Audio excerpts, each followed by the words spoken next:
नमस्कार विद्यार्थी मित्रों, आपका हमारे YouTube चैनल पे स्वागत है। आज हम बात करेंगे स्टैंडर्ड 10 के चैप्टर नंबर 3 की प्रश्नावली 3.3 का प्रश्न 3। आपको हमारे पुराने वीडियो देखने हो तो प्लेलिस्ट में जाके चैप्टर के अनुसार देख सकते हो। प्रश्न 3, निम्न समस्याओं में रैखिक समीकरण युग्म बताइए और उन्हें अनेक हल प्रस्तावित विधि द्वारा प्राप्त कीजिए। क्या बोला है कि समस्या दी हमें, उसको पहले रैखिक समीकरण बनाना है। तो पहले एक समस्या, पहला क्वेश्चन यानी कि प्रश्न 3 का पहला, दो संख्याओं का अंतर 26 है और एक संख्या दूसरी संख्या से 3 गुनी है, तो उन्हें ज्ञात कीजिए। तो पहले तो संख्या पता नहीं है, तो माना कि दो संख्या x और y है। अब पहला क्या बोला है, तो दो संख्याओं का अंतर, अंतर यानी कि माइनस होगा, यानी कि x minus y equal to कितना दिया है, तो अंतर 26, यानी कि समीकरण एक मिल गया हमें। अब दूसरा क्या बोला है, तो दूसरा उसमें ही बोला है कि एक संख्या दूसरी संख्या से 3 गुनी। मान लो x बराबर y की दूसरी संख्या कितनी है, 3 गुनी, यानी कि 3y। तो ये हो गया समीकरण 2। अब क्या करेंगे, अब देखो यहाँ पे x के बराबर ही, यानी हमें x के बराबर लिखना नहीं, जरूरी नहीं है। तो समीकरण 2 को समीकरण 1 में रखेंगे x की कीमत, यानी कि समीकरण 2 की कीमत x बराबर 3y समीकरण 1 में रखने पर, यानी कि प्रतिस्थापन हुआ, तो x की जगह कितना रखना है, 3y, और माइनस तो था, माइनस वाई इक्वल टू 26। तो 3y में से एक y चला गया, यानी कि 2y equal to 26, y equal to 26/2, 13 2 26, यानी कि y इक्वल टू 13। अब y बराबर कितना आया, 13। अब उसको क्या करेंगे, तो समीकरण 2 में रख देंगे। समीकरण 2 में y बराबर 13 रखने पर, तो x equal to 3y, y की जगह कितना रखना है, तो 13, तो 13, और यानी कि 13 गुणा 3 39, यानी कि 39, यानी कि अंतः हमें x बराबर कितना मिला, 39, और y बराबर 30। तो ये दो उकेल हो गए। प्रश्न 3 का दूसरा, दो संपूरक कोण में बड़ा कोण छोटे कोण से 18 डिग्री अधिक है, तो उन्हें ज्ञात कीजिए। पहले तो बात करें संपूरक कोण, तो संपूरक और पूरक हमने 9वें स्टैंडर्ड में पढ़ा था। संपूरक यानी कि दो कोणों मिलके 180 होता था, और पूरक यानी कि दो कोण मिलके कितना होता था, 90। तो यहाँ पे संपूरक की बात हो रही है, यानी कि पहले तो दो कोण ले लेते, माना कि दो कोण x और y है। अब क्या बोला, दो संपूरक कोण, यानी कि x प्लस वाई कितना हो जाएगा, 180 हो जाएगा। ये समीकरण 1 हो गया। अब समीकरण 2, उसमें ही पहले ध्यान से पढ़ो, दो संपूरक कोण में बड़ा कोण पहले से 18 डिग्री छोटा है, यानी कि x में से y बात करेंगे तो कितना मिलेगा, 18 डिग्री छोटा, यानी कि समीकरण 2 भी मिल गया।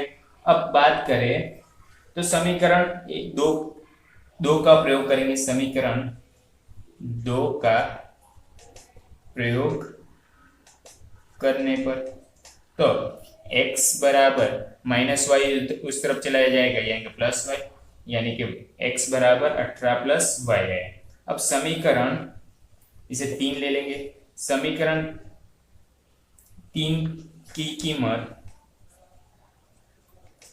1 में रखने पर, तो एक क्या है हमारा, x प्लस वाई बराबर 180।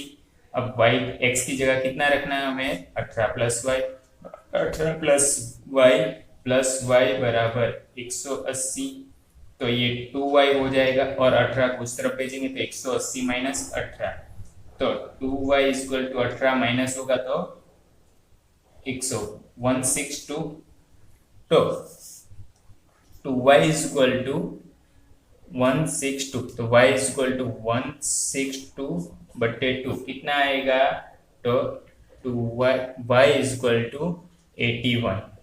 तो हमें x, तो y इज इक्वल टू 81 आ गया, तो समीकरण 3 में y का प्रतिस्थापन यानी कि y की कीमत रखने पर, तो हमारा x 3 कौन है, x बराबर 18 प्लस y कितना आया 81, तो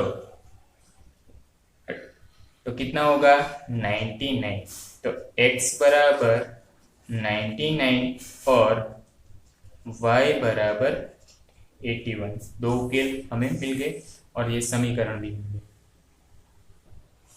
प्रश्न 3 का तीसरा, एक क्रिकेट टीम के कोच ने 7 बल्ले तथा 6 गेंद 3,800 रुपए में खरीदी। उसके बाद उसने 3 बल्ले और 5 गेंद 1,750 रुपए में खरीदी। तो प्रत्येक गेंद और बल्ले का मूल्य क्या कीजिए। अब गेंद और मूल्य का माप ही नहीं पता, यानी कि हम क्या करेंगे, तो मान लेंगे। तो मानो कि बल्ले बराबर क्या ले लेंगे, बल्ले का मूल्य x तथा गेंद का मूल्य y मानने पर। अब पहली लाइन क्या बोली, तो 7 बल्ले यानी कि 7 और कितना बोला है, तो 7 बल्ले यानी कि हमारा तो x है, 7 बल्ले प्लस 6 गेंद यानी कि 6 गेंद y इज इक्वल टू कितना रुपए में खरीदी, तो 3,800 रुपए में। तो ये हो गया समीकरण 1। अब फिर क्या बोला, तो उसके बाद उसने 3 बल्ले यानी कि 3x प्लस कितना बोला है, तो 5 गेंद यानी कि 5y कितने में खरीदी, तो 1,750 रुपए में खरीदी। तो ये समीकरण 1 और 2 मिल गया। अब समीकरण 2 का प्रयोग करेंगे। तो समीकरण 2 का प्रयोग करते, तो समीकरण 2 में क्या है, तो 3x 5y को उस तरफ भेजते हैं, तो 1,750 माइनस 5y, x बराबर 1,750 माइनस 5y बट्टे में 3 चला जाएगा, इसको समीकरण 3 ले लेंगे। अब क्या करेंगे, तो समीकरण 1 में x की कीमत रखने पर x की कीमत रख देंगे, तो समीकरण 1 क्या है, तो 7, x की जगह कितना रखना है, तो 1,750 माइनस 5y बटे 3 प्लस हमारा 6y बराबर 3,800। अब इसको थोड़ा हल करेंगे, तो 7 अंदर गुणा जाएगा, तो 1,750 गुणा 7 यानी कि कितना हो जाएगा, तो 12,250। फिर 7 5 35y बट्टे में 3। अब देखो यहाँ पे बट्टे में 3 नहीं, इससे बट्टे में 3 नहीं, यानी कि एलसीएम लेंगे, तो यहाँ पे ऊपर नीचे 3 से गुणा, ऊपर नीचे 3 से गुणा करना पड़ेगा। तो 6 ऊपर नीचे 3 से गुणा, तो 6 ताली 18y बट्टे 3 और इस तरफ 3,800 गुणा 3 बट्टे में 3 ऊपर 3, तो कितना हो जाएगा 11,400 इज इक्वल टू 11,400 बट्टे 3। अब इसको लिखना जाएंगे, तो 12,250 माइनस 35y प्लस 18y बट्टे 3 इज इक्वल टू 11,400 बट्टे 3। 3 कैंसल यानी कि आया हमारे पास 12,250 माइनस, अब 35y और माइनस 35y और प्लस 18y, यानी कि उसमें से जाएगा तो माइनस 17y। क्यों माइनस, प्लस और माइनस माइनस और बड़ी संख्या का चिन्ह।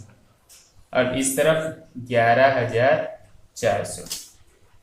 अब 12,250 को उस तरफ भेजते, तो minus 17y is equal to 11,400 minus 12,250, यानी कि कितना आएगा माइनस 850 और ये minus 17y, minus minus cancel, y is equal to 850 बट्टे 17, तो 17 गुणा 5 85 होता है, तो तो y इज इक्वल टू कितना आया 50। अब y की कीमत समीकरण 3 में रखते हैं, तो y की कीमत समीकरण 3 में रखेंगे तो समीकरण 3 क्या था हमारा, x बराबर 1750 माइनस 5y बटे 3, यानी कि 1750 माइनस 5 इंटू वाई कितना आया 50 बटे 3। तो 1750 5 गुणा 5 25 250 बटे 3। अब ये बात करेंगे तो 1500 आएगा, तो 1500 बटे 3 3 5 15, यानी कि बचा कितना 500। तो x बराबर कितना आया 500 और y बराबर कितना आया 50। तो दो हल मिल गया हमें। तो x क्या था हमारा, तो x था हमारा बल्ले की कीमत, तो बल्ले की कीमत कितनी हो गई 500 रुपए, और y क्या था, तो y था हमारा गेंद की कीमत, तो गेंद की कीमत कितनी हो गई 50 रुपए। अब आप समीकरण 1 और 2 में रख के उस समीकरण संतुष्ट हो रहा है कि नहीं वो चेक कर सकते हो। प्रश्न 3 का चौथा, एक नगर में टैक्सी के भाड़े की एक नियत भाड़े की अतिरोक्त चली गई दूरी पर भाड़ा सम्मित किया जाता है। 10 किलोमीटर दूरी के लिए 105 रुपए है तथा 15 किलोमीटर दूरी के लिए भाड़ा 155 रुपए है। नियत भाड़ा तथा प्रति किलोमीटर भाड़ा ज्ञात कीजिए और एक व्यक्ति को 25 किलोमीटर यात्रा के लिए कितना भाड़ा देना पड़ेगा। तो पहले तो हमें दिया क्या है, तो भाड़ा की बात हो रही है और किलोमीटर की बात कर रही है, यानी कि दूरी की बात हो रही है। तो मान लेते हैं, माना कि टैक्सी की नियत भाड़ा बराबर x रुपए ले लेंगे, और क्या था प्रति किलोमीटर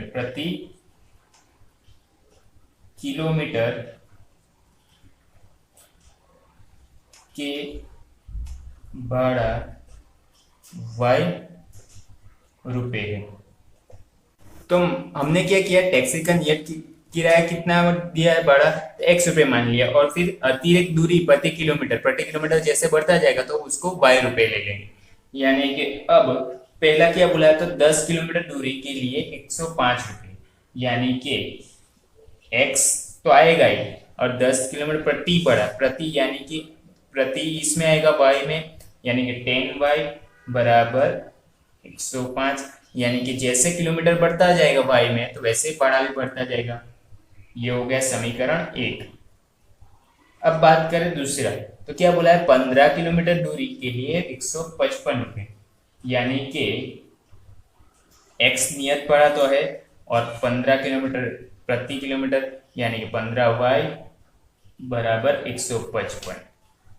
ये हो गया समीकरण 2। अब एक काम करते हैं, समीकरण 1 का प्रयोग करते हैं। समीकरण 1 का प्रयोग करने पर, तो समीकरण 1 में क्या करेंगे, x के बराबर सारी कीमत ले लेंगे, तो x बराबर 10y को उस तरफ ले जाएंगे, यानी कि 105 माइनस 10y, इसको समीकरण 3 लेते हैं। समीकरण 3 की कीमत समीकरण 2 में रखेंगे, तो समीकरण 3 की कीमत 2 में रखने पर, यानी कि प्रतिस्थापन हुआ, तो समीकरण 2 क्या है हमारा, x2 क्या है, x plus 15y is equal to 155।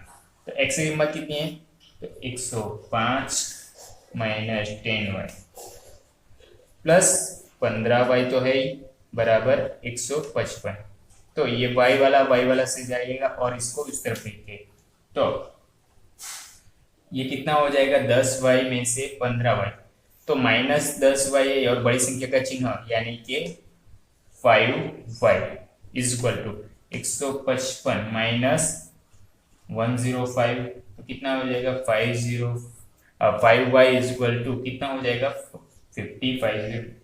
अब y इज इक्वल टू 50 बट्टे 5, 5 कट गई 50, यानी कि y इज इक्वल टू 10। तो y बराबर हमारे पास 10 आ गया। अब समीकरण 3 में y का प्रतिस्थापन, यानी कि y की कीमत रखने पर।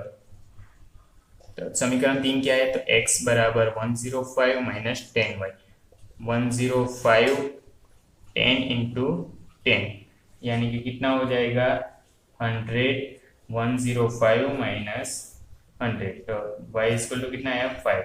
तो x बराबर 5 और y बराबर 10।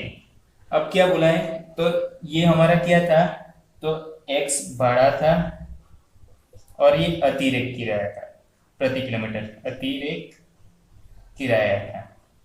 अब बोला है कि 25 किलोमीटर, हमें क्वेश्चन था ना कि 25 किलोमीटर के लिए भाड़ा गया थी, तो इसका समीकरण बना दे। तो 25 किलोमीटर यानी कि फिक्स तो x तो रहेगा, x प्लस 25 प्रति किलोमीटर y, अब उसमें इज इक्वल टू 0। अब इसमें कीमत रखते हैं तो ये हो जाएगा x कितना है 5 प्लस 25 तो रहेगा और y कितना है हमारा 10 इज इक्वल टू 0 यानी 25 किलोमीटर के लिए। अब 5 प्लस 250 तो ये हो जाएगा 255 रुपये। तो 25 किलोमीटर के लिए कितने रुपए हो गए, तो 255 रुपये। हमने क्या, प्रश्न 3 5वां, यदि किसी भिन्न संख्याओं के अंश और हर में 2 जोड़ दिया जाए तो वो 9/11 हो जाता है। यदि अंश और हर में 3 जोड़ दिया जाए तो वो 5/6 हो जाती है। तो संख्या ज्ञात कीजिए। अब पहले तो अंश और हर की बात की, तो अंश बराबर हम x ले लेते हैं और हर बराबर y ले लेते हैं, यानी कि x/y हो गया।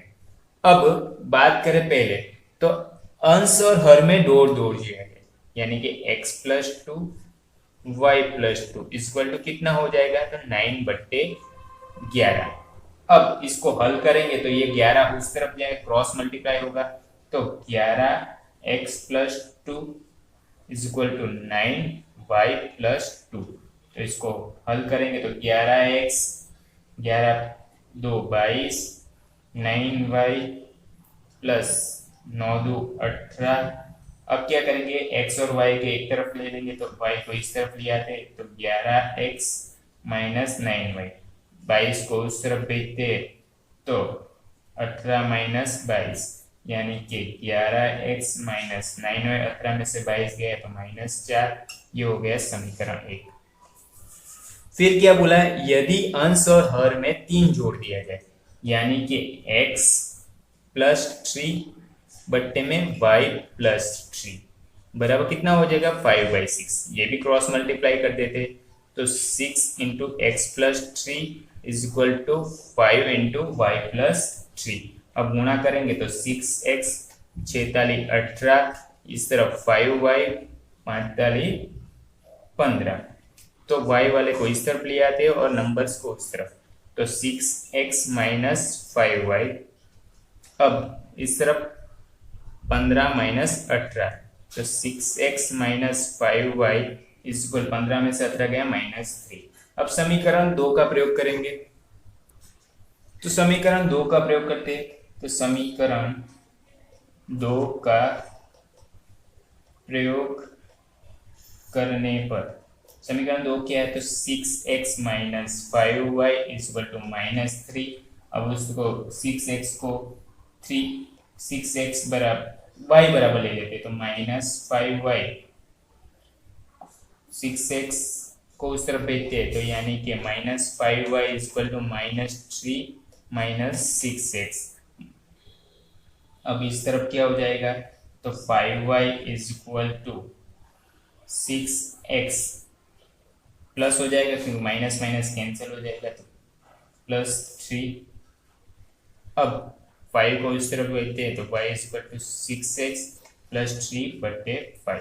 y की कीमत क्या है 6x प्लस 3/5। अब क्या करेंगे, समीकरण 1 में रखेंगे। समीकरण 1 में y की कीमत रखने पर,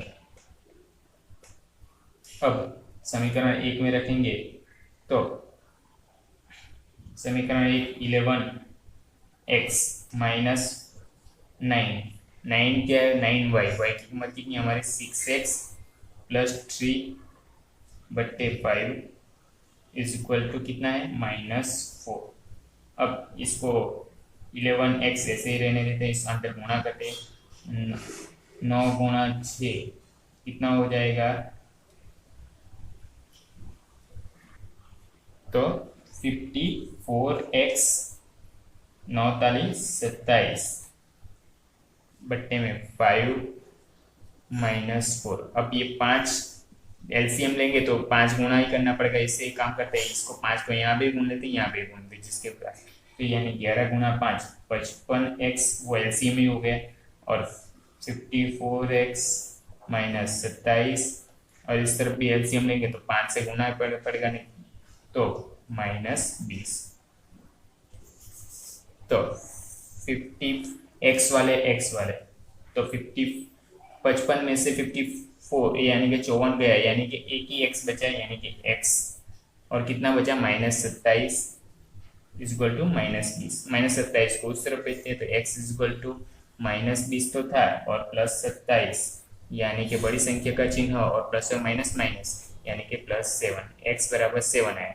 अब x बराबर 7 को समीकरण 3 में रखते हैं, समीकरण 3 में यानी कि y की कीमत में 3 में रखने पर x बराबर 7 तो रखेंगे तो y equal to 6 into 7 plus 3/5। यहाँ पर 7 इसलिए है कि x की जगह रखा।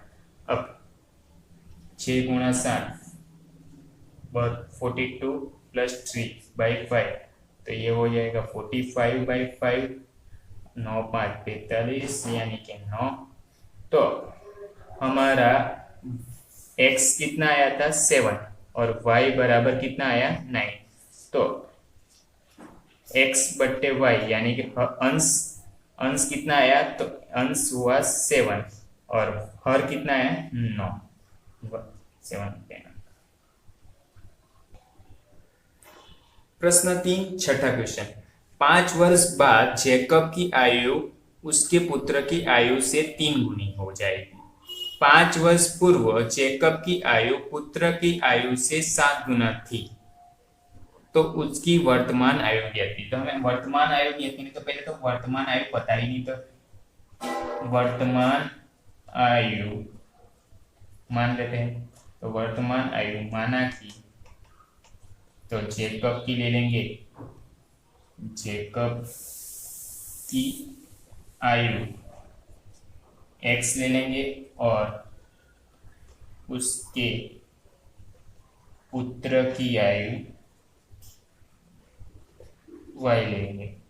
लेने पर अब क्या बोला है 5 वर्ष के बाद, 5 वर्ष के बाद, तो 5 वर्ष के बाद जैकब की आयु क्या हो जाएगी, जैकब यानी कि जे लिखता हूं अभी, तो x + 5 और उसके पुत्र की आयु क्या हो जाएगा जैकब सन यानी कि y + 5। अब उसमें क्या बोला है, तो 5 वर्ष के बाद जैकब की आयु उसके पुत्र की आयु से 3 गुनी हो जाएगी, यानी कि ये जैकब है और ये उसका पुत्र है, तो 5 वर्ष यानी कि दोनों में 5 + 5 + 5 तो आएगा। अब 3 गुना कौन हो जाएगा, तो जैकब, किससे, उसके पुत्र से।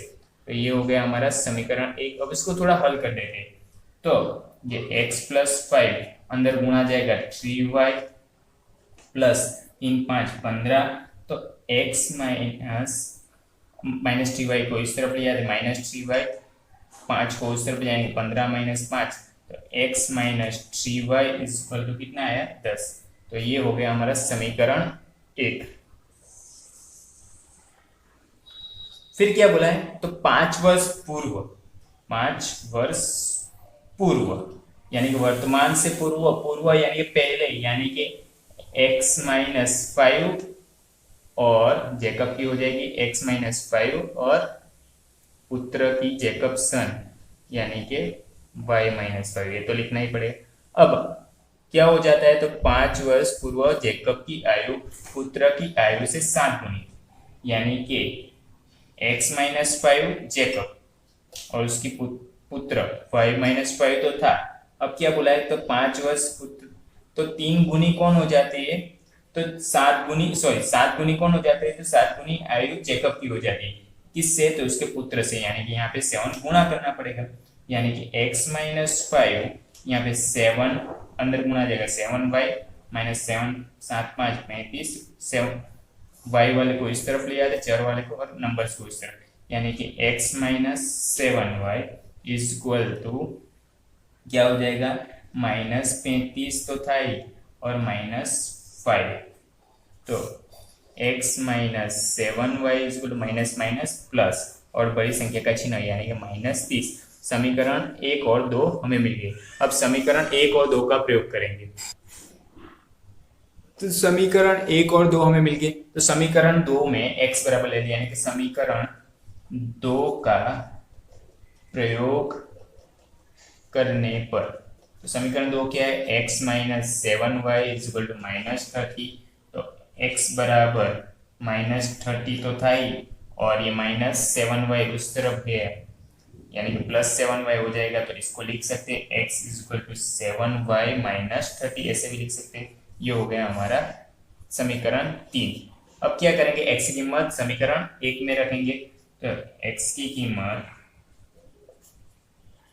यानी कि प्रतिस्थापन हुआ समीकरण 1 में रखने पर, तो समीकरण 1 क्या है, x minus 3y is equal to 10। हमें क्या रखना है, x की जगह रखना है कितना, 7y माइनस 30 और ये 3y तो था ही इज इक्वल टू 10, माइनस 7 में से 3 गया यानी कि 4y माइनस 30 को उस तरफ भेजते हैं, यानी कि इक्वल टू 10 तो था ही, माइनस 30 उस तरफ गया यानी कि प्लस हो गया, तो 4y is equal to 10 plus 30 40, y is equal to 40 बट्टे 4, तो y इज इक्वल टू कितना आया 10। तो हमारे y बराबर 10 आ गया, तो y की कीमत किस में रखेंगे, समीकरण 3 में रखने पर, यानी कि x में रखने पर मिल जाएगा x की कीमत 7y माइनस 30, तो y कितना आया 7 इंटू y 10 आया माइनस 30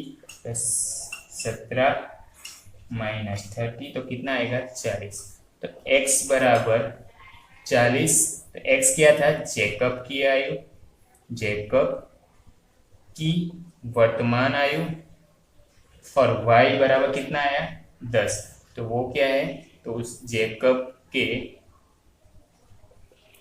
पुत्र की वर्तमान आयु। उम्मीद है आपको हमारा वीडियो पसंद आया होगा। यहाँ पे हमारी प्रश्नावली समाप्त होती है। आगे हम दूसरी रीत से रैखिक समीकरण को हल करेंगे।